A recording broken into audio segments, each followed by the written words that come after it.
Good morning. Welcome, everyone. This is Lexington Community Coalition's virtual coffee.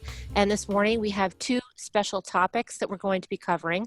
We're going to have some updates from community leaders and organizers who will talk about resources that are available for all of us while we are finding different strategies to deal with public health concerns related to COVID at the moment when so many of us have had our lives impacted and we're spending more time at home or finding new ways to get our work done. We want to first right away say special thank you to all of the essential workers, the town staff, everyone who's out there in healthcare, whose lives are really very vulnerable right now, and we all appreciate what you're doing to keep us safe. Special appreciation for people who are doing grocery shopping or helping out neighbors in ways that put themselves at greater risk to try to make sure that we all come through this as healthily and strongly as we can. We will also have a topic, which is why I'm wearing this hat today. We will talk about Virtual Patriots Day 2020.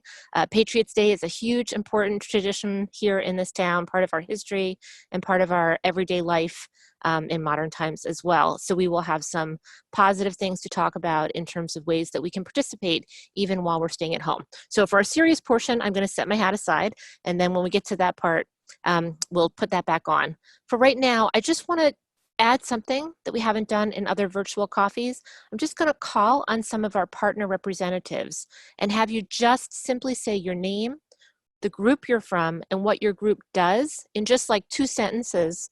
Then we'll circle back to you for the longer sharing. We've learned it helps viewers know face with name with group up front, and then later we'll talk about resources that you have available. So let me first just say hello to Erica. Hi, Erica. Will you just introduce yourself and tell us the group you're from and a little bit about it, and then we'll talk more about topics later. Sure. I had to mute my mic because my dogs are barking in the background, so I might have to do that again. But my name's Erica Mcavoy. I'm the director of Lexington Historical Society, and we operate 3 house museums, Buckman Tavern, Monroe Tavern, and the Hancock Clark House, and we offer community programming based on history, especially Patriots Day this time of year. Thank you so much, Erica. And Reiko, hi, hello. Okay, I unmute myself. I'm Reiko Miyagawa. I represent JP Lex, Japanese Support Group of Lexington. So what I'll do today is after this meeting, I will let our members know what's being discussed here. Okay, thank you. Thank you. And Tanya. Hi, I'm the co-chair of the academic subcommittee for the coalition, and I'm also on the board of the Monroe Center, but Christina's here, so I defer 100% to her for all the Monroe Center information, and I'm also the vice chair of the Human Rights Committee. Thank you. And Mona. Hi, yes, I'm Mona Roy. I'm here as a member of the Special Education's Parents Advisory Council, CPAC, and later on we'll mention some of the resources that we have for the special education parents in town. I'm also a member, I'm the chair of the Human Rights Committee and also of various things. So if anyone ever needs any support, please don't hesitate to reach out. And Ragini. Hi, I'm Ragini Pathak, and I'm representing Neighbor Brigade today. Basically, we are a network of 250 some volunteers who are Lexington based, and we help our neighbors in need. In normal times, we help with neighbors who are going through crisis with meal delivery, dog walking, pet sitting, but during COVID-19, we are doing mostly grocery runs and pharmacy runs for our neighbors. Thank you. Thank you. And Emily.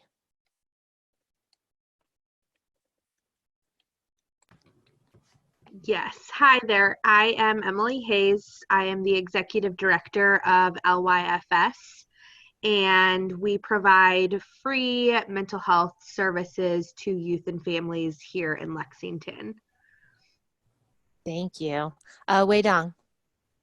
Hi everyone, Wei Dong Wan from Chinese American Association of Lexington, CAL. We're an organization serving Chinese community and encouraging our community to participate in town affairs. We have been doing this since 1983, And later on, I'll give you guys a more detailed update on what we've been doing during this pandemic. Thank you. Howsy? Hi, this is Howsy Xu, co-president of KLEX, Chinese Americans of Lexington. So the KLEX is 501c3 nonprofit organization. It encourages public services and civic engagement. So today I'm going to give some update about our fighting against COVID-19. How do we support Lexington community and help frontline healthcare workers? Thank you. And Valerie? Hi, I'm Valerie Overton. My pronouns are she, her. I am co-chair of Lex Pride, and we work to foster, welcoming, safe environment for LGBTQ people and their families and allies, and pretty much everyone else. And I'll leave it there for now. Thank you. Martha? Hi, my name is Marta Valencia. I'm part of the Lextinas, which is a group of women from Lexington, from countries in Latin America, including Spain. Thank you. Who am I missing? Christina? We can't hear you yet. Hold on. Okay, here I am. I'm back. Completely Great. distracted by Tanya and the fact that her hair looks like it's moving to the breeze behind her. I work at the Monroe Center for the Arts, which is the community arts center in town, and we provide education and arts experiences and performances for folks in town and neighbors. Thank you. Are there other partner reps I have missed? Just raise your hand if you're here representing a group. Mark?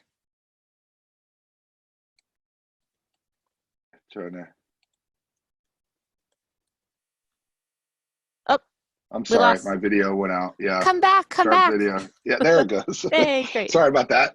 Hi guys, my name is Mark St. Louis. I'm the association. I'm representing the Association for Black Citizens of Lexington, ABCL. We provide support to our members by and urging them to be a part of the Lexington community.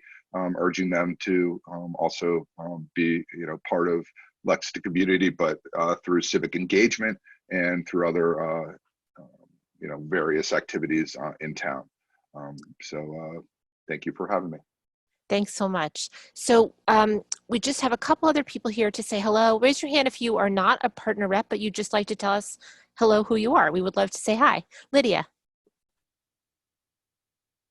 Hi, I'm Lydia Swann. I'm just a 20-year resident of Lexington, and I know most of the people you've just introduced, and I love you all.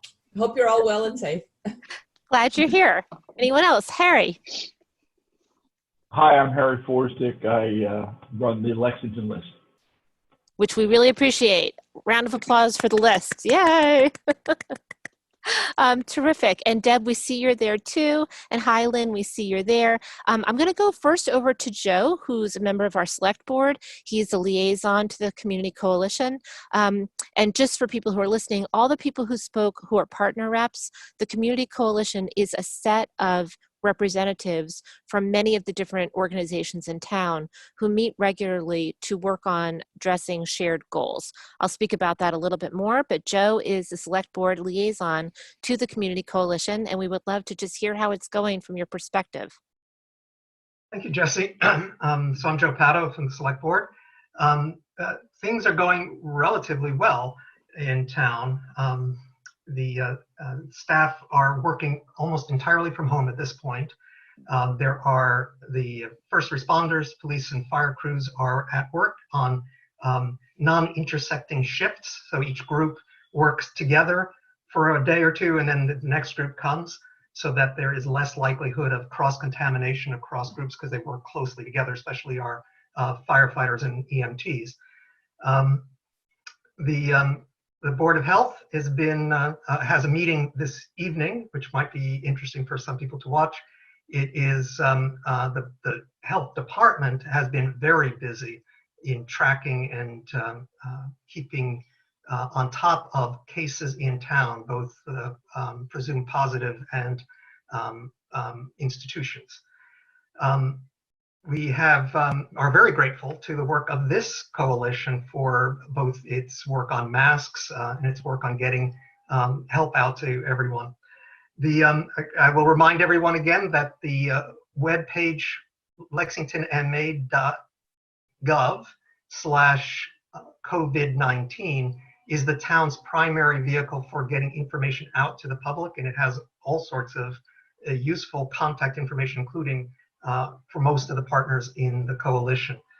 And we're working hard to keep these kinds of virtual meetings expanding to various committees. There were essential committees that were meeting that had legal statutory obligations, and we are now opening that up to a small set of other committees that are getting behind in their work. And we're also working hard on creating a virtual town meeting platform that will allow us to hold a town meeting and pass a budget by sometime early in June. Right now, the target dates are the second week of May, but there's a reasonable probability that it'll actually happen in early June.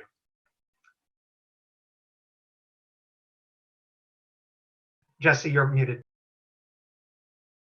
Thank you. Do we have any information on what time the Board of Public Health meeting is? And if not, we can try to look for that and put that out in our update after this meeting. Great question. I want to just encourage everyone, once you share a link after you present, if you can type it in the chat bar, that would be super helpful. I want to just do a quick share screen here.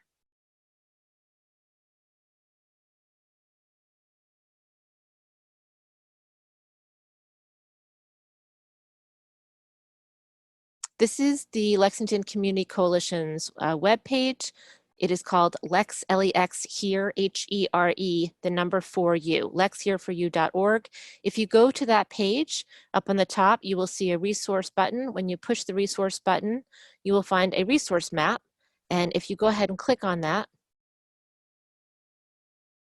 you're able to see the list of all of the different community coalition partners. And the people that you heard at the beginning of this meeting and the people that you're hearing from are representing different community organizations who have their own missions. However, we've come together because we have some shared goals, and I just want to let people know where to find those. We work together on goals that are things that all of our groups would like to see accomplished, but none of our groups can accomplish by ourselves. So it takes many individuals working together to promote physical health and reduce alcohol and substance use, to promote mental health and reduce the experience of loneliness, depression, suicidal thoughts, to promote intentional community action to celebrate our diversity, and to promote a culture of collaboration and innovation to reduce unnecessary obstacles to success, while promoting, I would say, not only academic excellence, but our academic subcommittee focuses on that, but excellence in general for all residents who live here in having a healthy and positive experience. You can learn more about the partners on the website.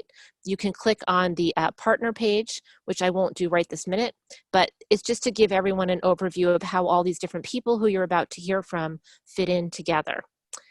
So we would like to now, by agreement from a few people who emailed this morning, can we all please just take a moment to thank our partners, both KLEX and CAL, because we've all seen in prior coffees and then seen around town the many, many medical masks that have been shared, the fundraising that's taken place, and the way that both of your organizations have gone above and beyond in terms of organization, outreach, inclusiveness to make sure that seniors, nursing homes, public service people, first responders are getting access to equipment. And we can see very clearly in the news every day that across the state and across the country, many communities do not have the partnership that we have. So Hauzi and Weidong, if you can please communicate that message back to your entire membership. I also want to let people know who are listening so that no one ever needs to ask. People who are willing to contribute to KLEX or to CAL or to Neighbor Brigade, who we'll also hear from, you can make contributions financially to those groups to help support the work that they're doing, which we can all see is making a very big difference in our community. Because no one should have to ask. We would just want to let people know that we can share information on how you can get involved. Let's go now over to Ragini from Neighbor Brigade for an update. Again, if you can remind people what the group does and how they can access, and I will remind people of how they can contribute. Thank you. Hi, so my name is Ragini Patak, and I'm here representing Lexington Neighbor Brigade. We have been working in the community for about 10 years. I have been active for last 5 years. Basically, what we do is we help neighbors in crisis. You know, that's the bottom line. And in general, like in regular times, you know, if someone is going through a treatment or has had an accident or a death in the family, you know, we get introduced to them sometimes through the school system, sometimes through their neighbors or friends, and we help them, you know, kind of cope with that crisis by either bringing them meals, doing their grocery shopping, or, you know, doing pharmacy runs, walking their dogs, taking them to the doctors. So we offer a bunch of services in normal times, but right now, because of, you know, the risk of infection, we have limited it to grocery run, pharmacy runs, and in some cases we are providing meals. So right now we are supporting about 25 families in Lexington, you know, doing grocery runs, mostly, actually 90% of it is grocery runs, rest pharmacy runs, and, you know, miscellaneous stuff. And, you know, we've also raised about $1,800 from the residents to get gift cards for either shopping or for meals. You know, we got donation from KLEX for $500 for, you know, help with, you know, these kind of activities. And we are also being supported by Lexington Human Resources, who is giving us, on a running basis, giving us shopping gift cards for folks who cannot afford to pay for their own shopping. So, so far we feel very supported by the community in general. And, you know, we are getting calls every day from mostly seniors, you know, and some of them are in very difficult situation, actually, you know, especially if they are like in their 90s or late 80s and are immunocompromised and are just, you know, not understanding what they should be doing, how they should be doing, you know, because it's just difficult and they're scared. So we are hoping to kind of, you know, help them through this time, you know, talking to them, helping them with whatever they need, also connecting them to resources. We have had families who are dealing with a mental health crisis, and we have connected them to LYFS. So that's kind of in short of where we are today with our services. And Ragini, I know because we've had some conversations since our last virtual coffee, for all of us to consider, you may hear informally from a neighbor who needs help and who has never had to ask for help before. So the more you can do to let them know that you've now virtually at least met Ragini, even if you're listening through LexMedia, you've put a face with a name, and to let them know that the people who are doing Neighbor Brigade are neighbors and people who are genuinely going to keep your information confidential, and that it's really a very appropriate time for all of us to ask for some help.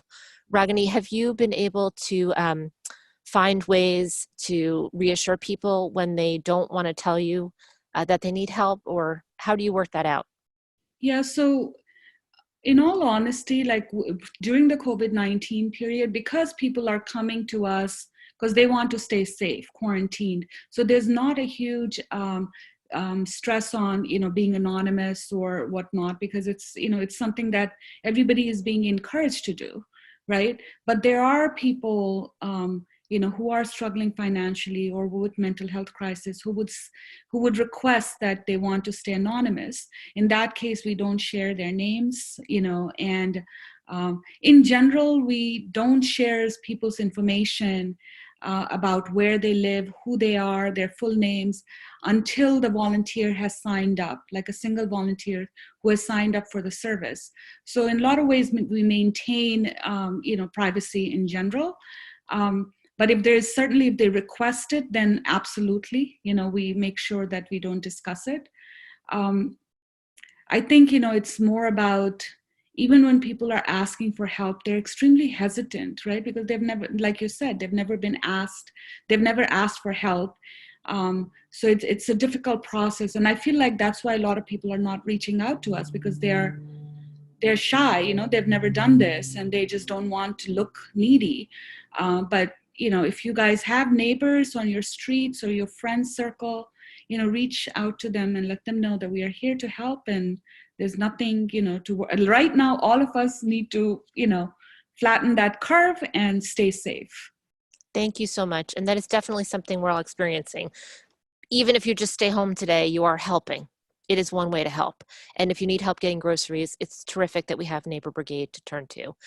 Reem wasn't able to get on the call, but I want to let people know that Help Around Town is another resource and a place you can look to find someone who might be able to help get some errands done that you can't get done, or maybe some yard work. We had a huge storm, maybe some branches came down, and you have the ability to hire someone who could come over, stay socially distant from you, but perhaps clean up some of the mess in your yard. And that's another resource from one of our partners. Emily, I would love to hop to you next because Ragini brought up some of the mental health challenges people are having, and also just general strategies we can all try out to learn how to ask for help when we need it. Yeah, of course. I think this is really a tough time. And even myself, I'm noticing it's so hard and important to be practicing what I'm preaching too, just because I think it's hitting all of us in some way, whether that's we're feeling more sluggish during the day or just feeling less productive, trying to find that steady routine. So again, I'm Emily with LYFS, and we are providing free mental health services to the youth and families here in Lexington. So, excuse me, we have expanded our services a little bit at this point in time just to try to help support everybody within the Lexington community. So we have an online waiting room that people can access through DoxyMe. And our link is doxy.me /LYFS.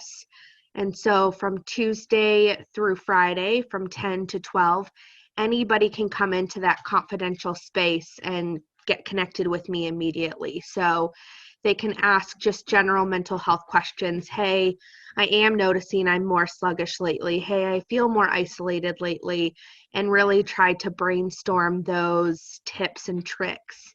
I'm worried about my child. I'm worried about my family member, things like that. It's really meant to be a support for the community. And then we are still scheduling individual and family sessions as needed as well. So I'm able to work with parents on a one-on-one basis. I'm able to work with the entire family system or just the child. So really just meant to be a support here for you all. But as far as just tips, I've really tried to talk about gratitude during this time. I think there's so much that we can get down about. And so even if it's just trying with ourselves to create some kind of gratitude jar or journal, or with our families, just to be trying to be mindful at the end of each day, what's one good or positive thing that happened today, whether it's I was able to spend more time with my dog than I normally was if I was at work, or I was able to connect with one family member more so. And again, like I had mentioned last time, really having some kind of routine, even if it's just baby steps. So maybe you're not feeling like you can get up and shower and make your bed and brush your teeth, but what's one of those things that you can do for today just to try to get you through that day? So can you at least get up and brush your teeth to try to be that one hygiene thing for the day that you can do, so that you're not feeling totally out of sync with yourself? But really just trying to stay connected, I think, is what it comes down to. Just get connected with people. And we're all in the same boat. I mean, whether you are a child, an adult, I think we're all experiencing a difficult time. And so I think there's no shame in saying, hey, today's been a tough day. And maybe it's just starting with that conversation. Today was a little bit harder than yesterday. And just being willing to say what was hard about today.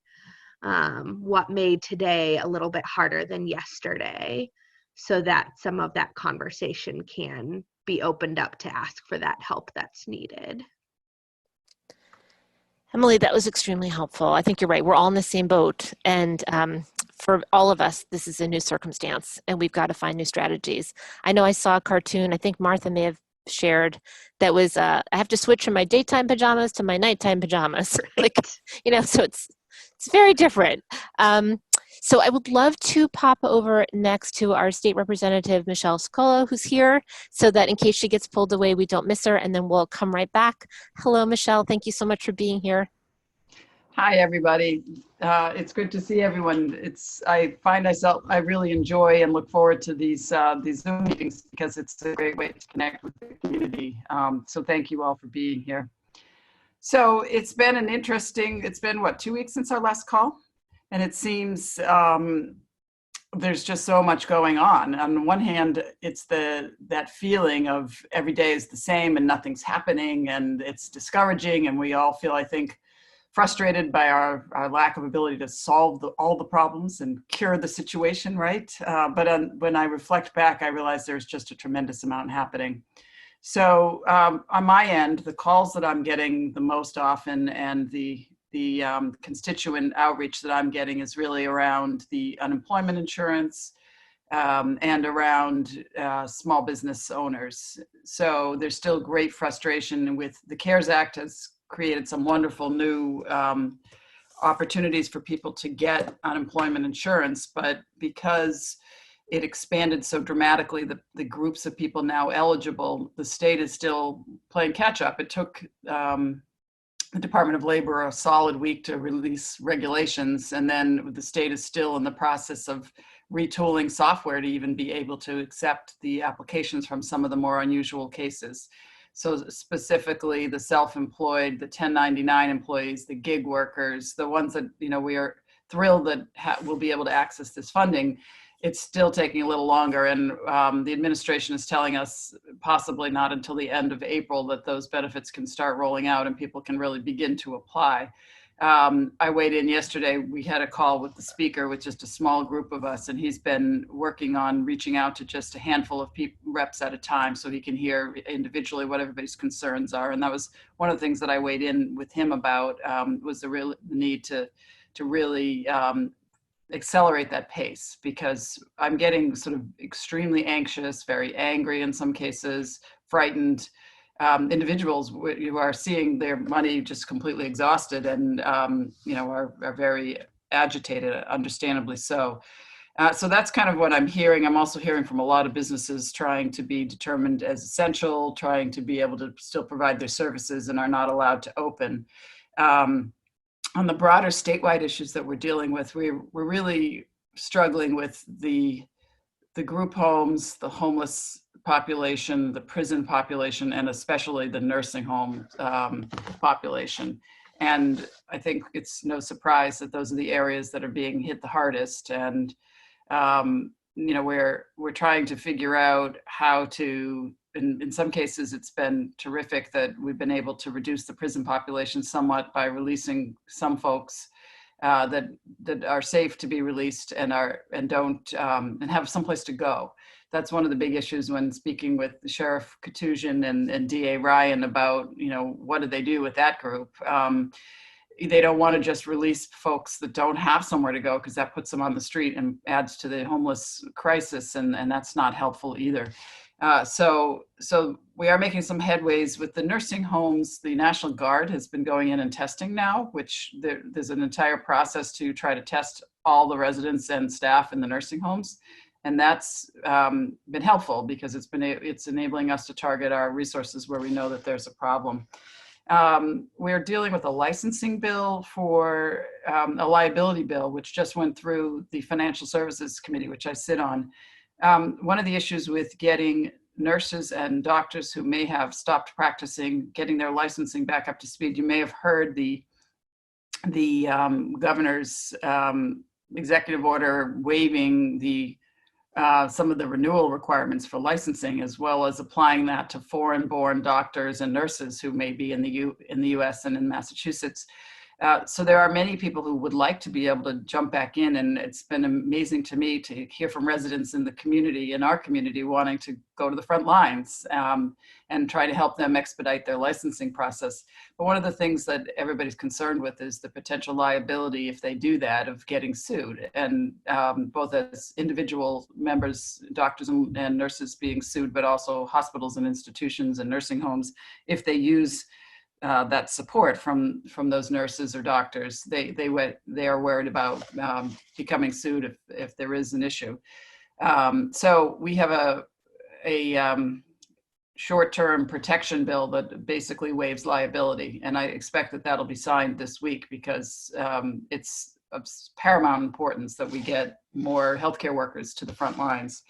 And then I guess the final thing I'll mention is, since I know some folks are town meeting members and may be interested in this, I did file the remote participation bill on behalf of the entire Commonwealth, not just Lexington. We don't have a home rule petition authorized, but also I've been working with all of our neighboring communities that have representative town meeting that want to be able to have virtual town meeting this spring. And I spoke to the speaker about that yesterday, that bill, and there's a lot of interest, and we're hoping we can expedite that through the process. The issue there being that the bond council and bonding organizations are uncomfortable certifying the validity of a vote on anything that would be municipal borrowing if it's a virtual town meeting and there hasn't been state authorization for that town meeting to proceed virtually. So while we thought we could do it and maybe get some of the housekeeping articles done at town meeting, it's not at all clear that we would be able to vote for any of our capital projects to move forward, which of course is critically important to keep the capital projects moving in a timely fashion. So more on that sometime in the future, and we'll see what happens. And thanks for having me. Michelle, thank you so much. It's got to be very strange doing the work you're doing under these circumstances, but it's critical to keeping everything moving. So thank you, and thank you for popping in. If people have questions for Michelle, feel free to type them in the chat bar, because I've seen she can do two things at once, and she will help give you some answers. I want to do a very quick mask update, and then I want to switch over to our Patriots Day topic because we have special guests today. And I see Ting is just joining. I'm going to do a quick share screen. Some of you were here for the virtual coffee where we learned that several people on the call were involved in groups that were making the reusable cloth masks. Ting was one of those people, Ben Sol, and there were a few people. And then we had a separate mask meeting, and things have, in Lexington style, improved significantly in terms of efficiency. And we have a spreadsheet that looks like this, that lists, can everyone see that? Spreadsheet, is it there? Hang on one sec, sorry. Okay, is that showing up? So you'll see in this sheet, it tells people information about if you're making masks yourself, how you can drop them off. Michelson Shoes, which is formally closed to the public, has a drop box outside their back door. So if you made a batch of 3, 5, 10 that you're willing to share with the community, put them in a sealed plastic bag, write your name on it, the number, so that no one has to touch your masks, and we will get those masks to the groups on this chart. And when we scan down the chart, sorry about that, you'll see that community organizations in Lexington are on this chart. For example, we've given many masks to Uville, Pine Knoll Nursing Home, Brookhaven is receiving another 120 this morning, but they're also going to hospitals in our area, to group homes, to shelters. There are people in other towns who are asking for assistance. And in this way, you can take a look. Let's look at the hospice group. They originally were asking for 1,000 masks, which 1,000 is an enormous number of masks, but we have more than 100 people in Lexington already sewing. You can see Valerie is sewing right now. Valerie, just say hi so the speaker pops over to you. I just unmuted myself. Hi, everybody. Yes, I'm sewing while we talk. So 3 masks done while we've been talking in this meeting. Wow. Hi. Thank you. And then I'm going to land here on Brookhaven. Brookhaven has some residents who sew and have sewing machines. They needed elastic. The network sent over elastic. And then we had a pause, but last night we heard from staff that they would like some more, so we are filling those needs. And anyone who would like to get involved, we'll put up a little something on Facebook. All you need is to be able to sew a straight line. And we have kits available from Leslie Masson, Sue Polanski, Corinne, my mom. We're putting those out there so people can really just pick them up, make some masks, and contribute.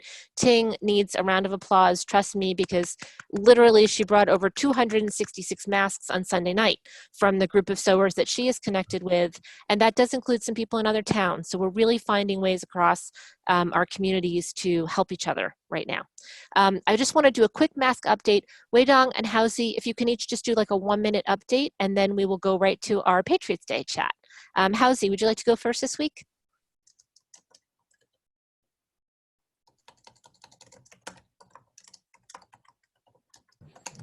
Yes. So so far, KLEX has donated around 20,000 PPEs, including 16,000 masks, and half of those masks are high-graded masks, including surgical N95, N95, KN95, sterile level 3 surgical masks. And a few days ago, we yesterday, we sent out a message to Lexington residents to donate. We can give out some masks for child with child size. So we have received several requests from the community, and two more efforts. I just found last week. It's not just KLEX and CARE that do the mask donation to the community and hospital and institutions. I also found two resident groups from Chinese community. One group is a family. They managed to get over 10,000 masks from overseas and sent to communities and to hospitals. So another group is they get raise fund and acquired 50,000, close to 50,000 masks and distributed to nationwide. So these two efforts I just found last week. That's great to see how we can help in this difficult time. Amazing. Thank you so much. Like really wonderful. Awesome. And Weidong, please, we'd love to hear your update. Sure. If I can share my screen here quickly. So here are some of the numbers showing what CAL has been doing. The number of masks we donated is 80,000. We've raised total over $100,000 and spent so far close to 95,000 buying PPEs. And we've been aiding local hospital, clinics, nursing homes, and of course we have our town department, post office in mind. Just this Monday, we sent the second shipment, packs of masks to police station, to fire station, to DPW, and also we have made donation to food pantry and the homemade mask program. And another thing I want to mention is we also have two community programs specific for Lexington community. As I mentioned 2 weeks ago, we have a mask self-service station. Anyone in our town feeling the need for masks can request. And of course, we gave priority to our seniors, health workers, first responders, essential business workers. And so far, we have served 223 requests with 1,785 masks giving out. And the link below is where people can go to make a request for masks. And another program we have been promoting is Neighbors Helping Neighbors. And we know that many of our neighbors do not have either do not have masks at all or do not have enough masks. So we're calling for residents who receive masks from friends and family to share with neighbors. And we call it 1 to 10. Like if you can reach out to 10 of your neighbors, give 10 masks to each neighbor, then if we do this, we'll have many neighbors having the required masks in hand. Another program we're doing is we're engaging our high school students and getting them to involve with us while we do the aid and relief and helping us to do some data visualization. So here's some of the charts that they make. This are work in progress. So we still need to better filter through the data, categorize them. But just to show some of the work they did. And yeah, and we're trying our best to help our community. Thank you.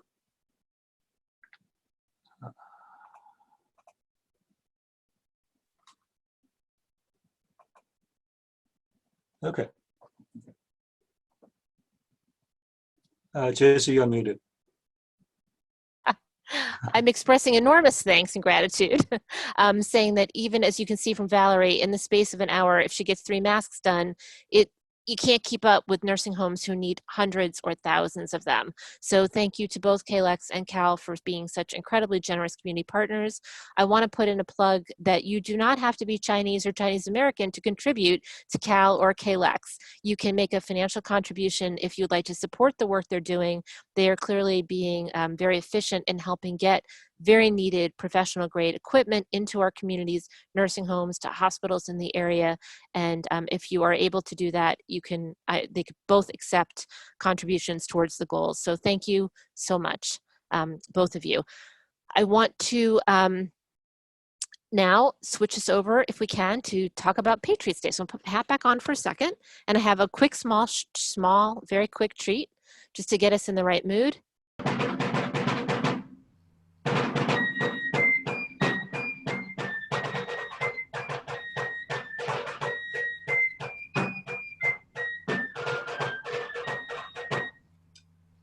We're going to find new ways this year to keep our Patriots Day traditions going. I'm really excited to hear from both Erica and Christina and to share a little bit with everyone about how we can get involved with Virtual Patriots Day. Erica, please tell us a little bit about what's happening with the Lexington Historical Society. Hi, sure. So, so we've been, like everyone else, our administrative staff has been working from home really since the middle of March.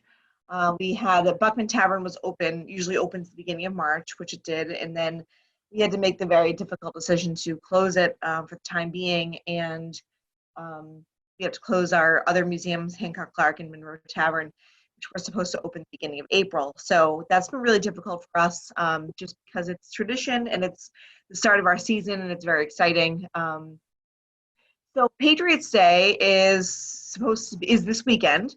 And we heard that the town had canceled the reenactment, so we had decided to cancel basically all of our programs. But what we decided to do instead of just canceling or postponing everything was to essentially take the fantastic lineup of programs that we had for the weekend of Patriots Day in the following week and essentially do them all virtually. So we have, if you go to our website, which I'll send in to everyone, LexingtonHistory.org,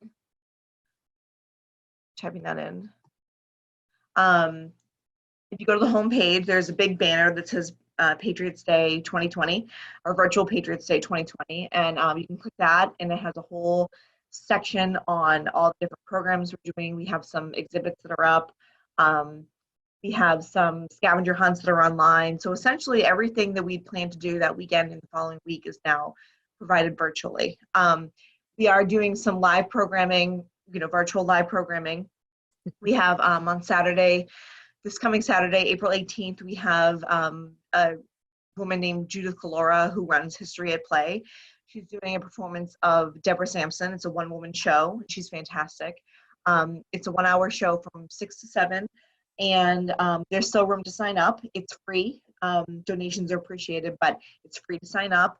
That's going to be going live out live via Zoom on a webinar. And then on Sunday, we have an author named Jenny Cody, who is going to be doing a live Zoom chat about her book. I forget the name of the book, but it's about a dog who basically goes back in time, I think, and sort of experiences the early revolution days firsthand. So she'll be doing that at 3 p.m. on Sunday, the 19th. And then on Monday, the 20th, we have every year we do show our movie called First Shot, and we have some of the reenactors that are involved do a Q&A. So we're going to be doing that on a webinar platform at 11 on Monday, the 20th. Again, it's free and open to the public. I think the link is on our website. It is, if you go, like I said, if you go to the homepage, lexingtonhistory.org, everything is right. There's a big link to the virtual Patriots Day 2020, so you can click on that. You can also go to our events page, lexingtonhistory.org/events.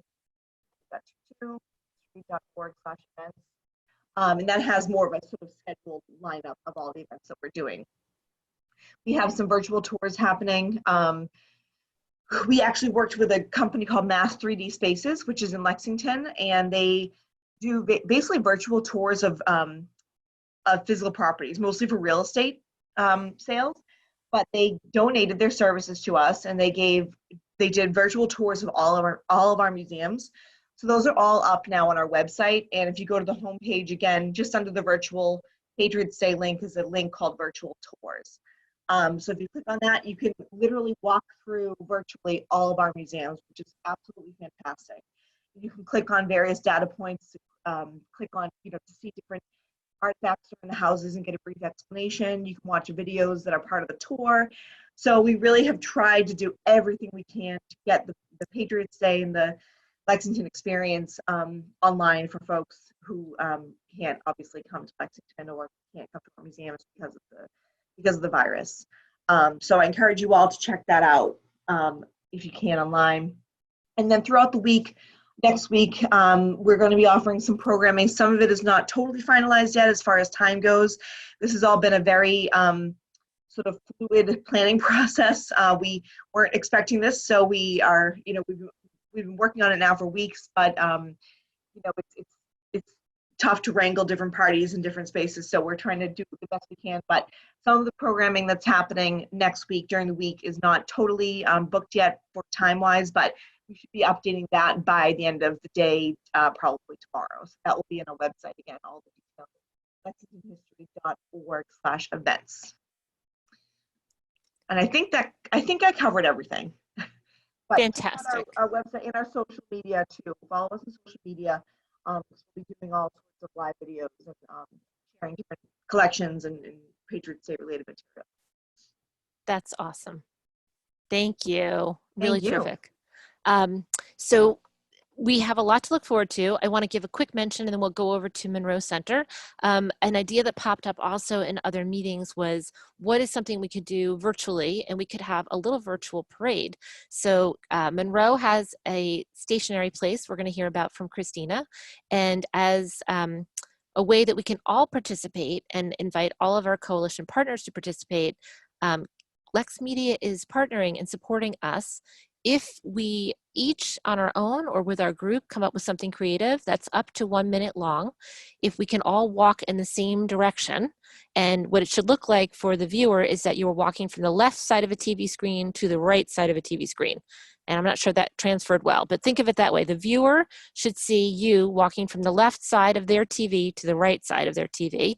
We can email those, and I put the email in the menu bar, and Rick Dorrington over at LexMedia is going to edit them so that we'll be able to see lots of different people all walking by in parade. This is something you can do by yourself, with your family, have your dog or cat participate with you. And if some of our coalition partners would like to do it as a team project, I'm sure there's someone who's got the ability to quickly splice some pictures together just from your group. So you could imagine that For example, maybe Emily would like to write to people at LYFS. Maybe some people just want to send their clips to one volunteer there, and then they could have a little 30-second clip that is different people connected to LYFS all walking as a little contingent. So I know we're a very creative group, and that we'll find fun ways. I'm hoping our mask team comes up with something clever. And I want to go over to Christina at Monroe, who's helping with Kim Coburn organize this, as well as a very exciting float exhibit. Christina. All right, I was surprised. I'm off mute now. So I put a link up too, because what Kim has taken what you had said and put it in. She's written it down in terms of it's helpful to go from left to right. The only addition to it is Florence at LexMedia has requested that instead of 10 seconds, that they be 20 to 30 seconds. So that's there. On the Facebook page, there's a sample in case somebody wants encouragement there as well. So second to that, we're also inviting people to use the Monroe as kind of a reverse parade, because we have a big lawn along the parade route. So we've had some artists in the building create a reverse float, which is instead of the floats walking by you, you can walk by the floats. So they're not quite the same. They're not big things pulled on trailers, but they're more along the lines of sandwich boards that are have a float theme to them. And certainly if anybody else wants to participate, there are ways to do that. There are other things that you can do that, or if you have done anything already for the parade and would like to give it a public presence, you're welcome to drop it by the lawn as well. Second to that, but different, but kind of related, we're also putting a big banner up on the lawn to thank all the frontline workers. And we invite the community to get involved with that as well. So what we're doing is we're putting up a big thank you banner, and we're inviting the community to cut out waterproof signs, hearts or handprints, which you can do on plastic bags, or if you have any vinyl or waterproof fabric at home. And there's a collection box at the Monroe Center that you can put your hands in, and then we'll attach it to the banner if you'd like, if anybody wants to be part of that or has any student groups that would like something to do. And I'll put that, I have a link to that up as well that I'll add. Fantastic. That's great. Okay, so I'm going to re-put up the link, and I will clarify for Christina, when you go look at what Kim wrote up, that was Kim and I thinking in our own brains about how long clips should be. And when we talked to LexMedia, Rick, who will do the editing, said it's easier for him to have 30 seconds to a minute, because then he can select, and when you paste things one over the other, there's a little part on each end that needs to be edited. So, you know, it's why we shouldn't make stuff up and we should go to the experts. So we'll put the link up there. Do other partner reps have some updates they would like to give? Mark, do you want to share anything, or have I missed anybody?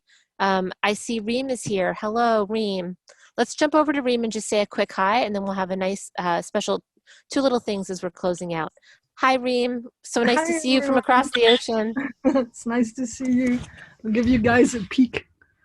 Zurich. Oh, that was too short. Do it again. All right. Yeah. So on Helper Antenna, I'm seeing people who need work, who are losing their jobs and are trying to just earn some money. So I would just encourage anyone who has errands they need run, who needs to hire someone, or yard work they need done. Please just post jobs on the site and allow somebody else to earn a bit of money if you can afford it. Thank you. It's helperantan.com. Thank you. Jessie? Yes, Lydia. This is Ting. Oh, let's go to Lydia first, and then we'll go to Ting. Sorry, yeah. Hi, I'm not here as any kind of a community rep, but I have 2 college seniors sheltering in place with us right now. And I realize just how very many college students have their graduations canceled this year. And I'm in the very, very, very early stages of kind of trying to create a virtual college graduation just for all the kids who are in Lexington. I shouldn't say kids, they're all 22 now. For all of the young adults who are in Lexington and are going to miss their college graduation. Some of them, I've got one of my daughter's friends from UMass Amherst who just got her cap and gown that she's going to wear in her living room. And if anybody has any recommendations of somebody who might give a virtual graduation speech, or I'm hoping to kind of do it as a Zoom thing, but I'm in very early stages of planning it. I figure I have a little more than a month to pull it off. So anybody who has any ideas for me, I know there are a lot of people on this group with great connections to education and are very good at Zoom. So let me know. That's great, Lydia. That's great. Reem. Rankators had spoken at my son's LHS graduation, and he was fantastic. If you have a way of asking him, I would highly recommend him. Thank you. Great. And before we close out, I want to welcome our newest partner. We have a new partner, and Ting is here from the new Legacy Cultural Center. They've sent in their partner form, and we will be updating our webpage and our all of our things so that we can show our new partner. Ting, can you just give us a quick overview of what New Legacy does? And welcome. Sure, thank you. Hi everyone. New Legacy Cultural Center is an educational cultural organization that offers language and cultural lessons, and similar like Monroe and Lex are in some sense. We are also launching a series of programs that we hope that will be able to help people coping with the situation. And let me see if I can. So one of them that's already being finished 2 weeks ago was online meditation sessions. And then the second one is what's called the Power of Love. And that is something that we're going to encourage people to contribute their words of support, artwork, and then we put them on social media and tag the health care workers and first responders and people who still have to work on site now, regardless of the close down. To give them encouragement. And I'm very excited to hear what Monroe just said. I feel like this is something that we can encourage our members also to participate. It's tangible and also very encouraging. So I just put out the description about this, what we call the Power of Love. The whole series called NLCC Cares. And this one is called the Power of Love, that we're hoping by spreading the love around, we're going to be able to stop the virus sooner rather than later. And we really deeply hope that more people from the community is going to be able to participate, and together we can make it better for everyone. So we have a form that people can contribute their words or artwork. And then we've been launching this already in our social media, and then like day by day we'll be posting more and more. And then I don't know if this overlaps with what Jose has mentioned, but there is also other groups of people out there that's making donations to healthcare workers.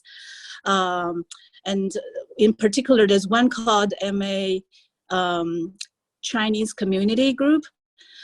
So we're also partnering with them to contribute whatever artwork that we get, and they will post it on their donations to hospitals and the nursing homes, assisted living. And they're also planning on hosting, once everything is done, this whole crisis is over, people can meet together, just like Jessie proposed. People can party and meet together, and we'll be able to host an exhibit of all the artwork, and then really celebrate. And then we've the other series that we have prepared, and it's launching next Thursday, is with First Parish Church. There's going to be a series of Confucius series that's being offered by a Harvard Divinity School graduate student called Shu Mo Wan. And there's also a series that we partnered with LexMedia that was recorded earlier of the year, actually last year, that will be, it's already available on LexMedia if you search for it. But he is going to be hosting Zoom online sessions. It's going to be a 3 Thursdays session, and you can choose to enter one or all of them, and to register basically with First Parish. And I have posted out the email address as well. And then you'll get the link to the Zoom sessions. And there's more that we are preparing to do. Essentially, NLCC Cares is a series of programs that we hope that will help people coping with the crisis, both mentally and physically. So, you know, there's going to be other modalities like yoga, or just like what we did, the meditation, as well as things, you know, to keep the kids and adults occupied during the day. And yet, at the same time, lift up the spirits for people who have to still go to work and being busy. That's all, and I hope everybody stays safe. Thank you. We're so glad that you're and here. Nice to meet you all. Thank you. We're so glad you're here, and thank you for joining as a partner. For those who are listening, you can be a member of the coalition as an individual person because you share the goals that everyone is working on. You don't have to belong to one of the partner groups. You can join as a partner group, and what we were doing prior to this was we were meeting 3 or 4 times a year, setting our goals, looking at what actions we could take collectively for the next year to fill in gaps that we saw around town, or find creative ideas that required more than one group to partner. And one of the best things that happened over the past 5 years is we've come to know each other. And if you just joined us this one time, we hope that you've come to know a little bit more about the people who are associated with more than 20 different groups in Lexington, who all work on a regular basis to make this community as inclusive and welcoming as possible, to keep people physically and mentally supported and safe. And we hope that you will join us again for our next virtual coffee. Valerie, we're so glad that you got some mask work done today. Thank you to everyone who took part. I'm going to ask everyone if we can do, before we leave, our photograph wave. If everyone doesn't mind waving, we'll use that when we put up the link on the count of 3. 1, 2, 3. Great, that'll be what it is. Thank you so much for joining, and LexMedia, thank you to Julie, who is the person who is going to be trimming out perhaps the part where the audio didn't work on my fife and drum surprise. Or maybe she'll find a magical way to put that in. And we hope that we do see everyone in some way as part of the virtual Patriots Day Parade.